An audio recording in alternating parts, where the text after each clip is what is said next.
All right, welcome back to the channel. It's your boy Fanon, and in this video, we are going to be in the 147-pound division of La La Land, hosted by Tim Bradley, who goes off on another tangent. Man, this guy had a whole lot of tangents this weekend. Must be looking for attention, but we're going to give him the attention because this guy's out here saying absolutely banana stuff about Errol Spence Jr., calling Errol Spence Jr. a liar and a duck and saying he's running from Terrence Crawford again. So his story was one way, switches, and now switches back after Errol Spence Jr. is now supposed to be fighting Keith Thurman at 154 pounds. Let's talk about that in this video.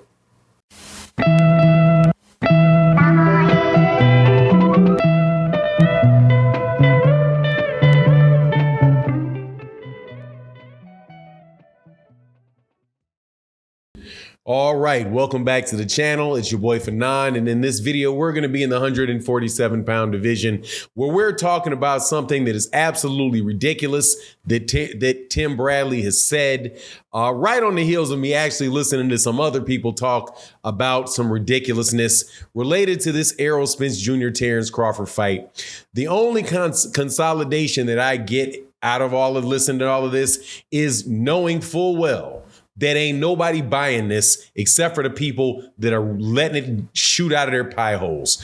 Now, before I get into the details of it, let me welcome you back to the channel. If you are new to the channel, please accept my invitation to hit that subscribe button, hit the bell icon. Thank you guys so much for checking out the video. And again, thank you to everybody that supports the channel in the live streams, in the super chats, and in the cash apps. It really is how the channel is able to go. And also thank you to people that support in the super thanks, which you can see with the heart and the dollar sign in the lower right-hand corner. Okay, so again, I'm going to be talking about what Tim Bradley had to say about Errol Spence Jr. There's also heard some conversations today by Bernie, the delusional boxer. And it's like, man, nobody's buying what you're selling, man. Nobody is buying what you're selling unless they already bought it, or they're like 100% Team Crawford. This stuff is absolutely ridiculous at this point. But anyway, let's go through it. Errol Spence Jr. was supposed to fight Terrence Crawford for the 147-pound undisputed title. That fight would have taken place except for one thing happened. Terrence Crawford turned the fight down. So Terrence Crawford turns the fight down, fights David Avanesian, and Errol Spence Jr. is ordered to fight defend the WBC belt against Keith Thurman. And supposedly, this has been reported, has not been verified by Errol Spence, he will be fighting Keith Thurman at the 154, at 154 pounds. However, will be able to satisfy his WBC mandatory at 147 per the ruling or the approval of Marisa Suleiman, who is the president of the WBC. Now, Tim Bradley is interviewed and starts bumping his lips. And because that's all it is. God dog, man. If you pay enough attention to this stuff and you then listen to what Tim Bradley has to say, Tim Bradley either doesn't know what he's talking about or didn't pay attention to everything, or he's just what we all know he is, just somebody that is a friend of Terrence Crawford and is going to defend Terrence Crawford no matter what. This is the same Terrence Crawford. This is the same Tim Bradley that swore up and down that Terrence Crawford in his prime is going to beat. He would take Terrence Crawford in his prime to beat Floyd Mayweather Jr. in his prime, even though there's no reasonable rationale behind that whatsoever. Could happen, I suppose, but for you to tell me you see something that tells you that Terrence Crawford, is better than Floyd Mayweather, Man, I think that you are just a little bit of, a guy that didn't want to fight Floyd Mayweather Jr., a contemporary of Floyd Mayweather Jr., that's just hating on Floyd Mayweather Jr. And it seems to me with what he's saying now, he's just continuing his personal tradition with somebody else in the PBC that is associated with Terrence Crawford. But listen to what he says. How the HE double hockey sticks are you going to go up to 154 and then come back down to face Crawford? Isn't one of your brothers that is in the camp with you at 154 as well? Stop. Let's review this silliness. How can he go to 154 and move back down to by doing just that? And the fact that he fights at 154 pounds for one fight, there's nothing preventing him at all from moving back down to 147 and not fighting a champion at 154. That is what Canelo Alvarez did when he moved up and he fought Dimitri Bivol, right?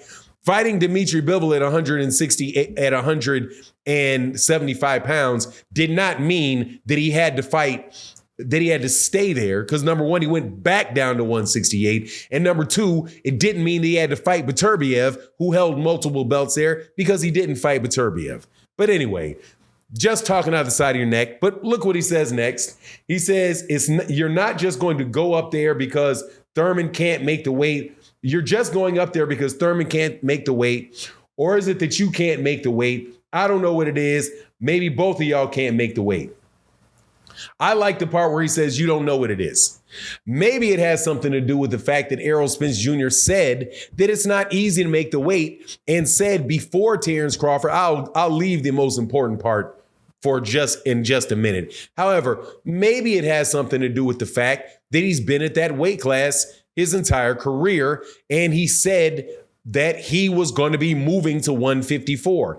He also said he didn't have a problem fighting Jermell Charlo in his camp. That doesn't bother him. It bothers Jermell, doesn't bother Errol. But let's go with this one. Crawford came up and said in an interview, I had the money for us. I had the money secured. Obviously, Al Heyman is in total control of Spence. Crawford is his own boss, but he had the money to pay $20 million. He and Spence didn't. He didn't take it because he can't move unless Al says, hey, boy, we ain't doing that. Unless he says, hey, boy, we ain't doing that. First of all, you mean, hey, boy, we are doing it. But calling a man a boy, to me, is putting that in the mouth of Al Heyman, just kind of shows your attitude. But let's cut to the chase on this. Terrence Crawford told Errol Spence Jr. no to a boxing match. Told him no. A whole lot of people, when you start talking about the ins and outs of the negotiation, right? And what people have heard, what rumors have been here, was there. They love to say things like, you were not at the table, you don't know what happened. Fair enough. We weren't at the table, so we don't know what happened. But let's talk about what we do know. We do know that Terrence Crawford said that he accepted all the terms from Errol Spence Jr. That is a fact. It came out of his mouth. And then we also know that he turned down the fight and went to go fight David Avanesyan. And Errol Spence Jr. did not fight anybody else in December. Terrence Crawford said no to the fight. We also know that Terrence Crawford has said on multiple occasions that he didn't ever see the fight taking place. Multiple occasions. Said it to Brian Custer, said it to Akin Barak, said it multiple times that he did not see the Errol Spence Jr. fight ever taking place because he doesn't need the fight. He's past it. Also said the same thing to Sean Porter. Now, for all the people out there that want to talk about how people are not at the negotiation table, so therefore they don't know, if the things that you do know all point to Terrence Crawford being the reason that the fight didn't take place. And so what is Errol supposed to do? He's supposed to sit and not fight anybody ever? The WBC, what is the WBC supposed to do? Not fight, not order Errol Spence Jr. to fight a mandatory? Not supposed to do that, not supposed to earn sanctioning fees, just supposed to sit around and wait for Terrence Crawford to go another 6 months. And then at the end of it, after saying that he accepted everything, to turn around and say no to the fight. The only, like I said, going into the video, the only thing that I know that makes me feel good listening to Tim Bradley and other people like that is that most other reasonable people know full well what took place in that regard, because Terrence Crawford is the one that turned down the fight. He said, I accepted all their terms, and then turned around, pulled out of negotiations, and fought somebody else. Those are the facts that we know to be the case. This Errol Spence, he had $25 million and it wasn't $20 million, Mr. Bradley. It was 25 is what he said. Two hedge funds had $25 million. And Errol said that $25 million worked for you. It didn't work for me. I liked the money that I was going to make. So if you have $25 million for Errol and $25 million for Terrence Crawford, why would Errol Spence Jr. accept that if Errol Spence Jr. feels like he's going to make more than $25 million staying on a network that he's already on? Especially considering it is Errol Spence Jr. that is the one that is actually selling tickets, actually selling pay-per-views, and by himself, Terrence Crawford has not ever had a successful, profitable pay-per-view event, and probably never even a profitable fight. But somehow, despite all of that, and despite the fact that Terrence Crawford is the one that walked away from the fight, and Terrence Crawford is the one saying that the fight may never happen, he doesn't need it, he's past it. Even if he got 50-50, he wouldn't do it. Despite all of those things that came out of his mouth, people like Tim Bradley and others keep bumping their lips. Amazing. At a certain point in time, partners, you got to realize that you don't sound right, because not many people are falling for that line. But anyway, that's my take on the matter. You let me know what you think in the comment section. And with that, I'm out. Deuces.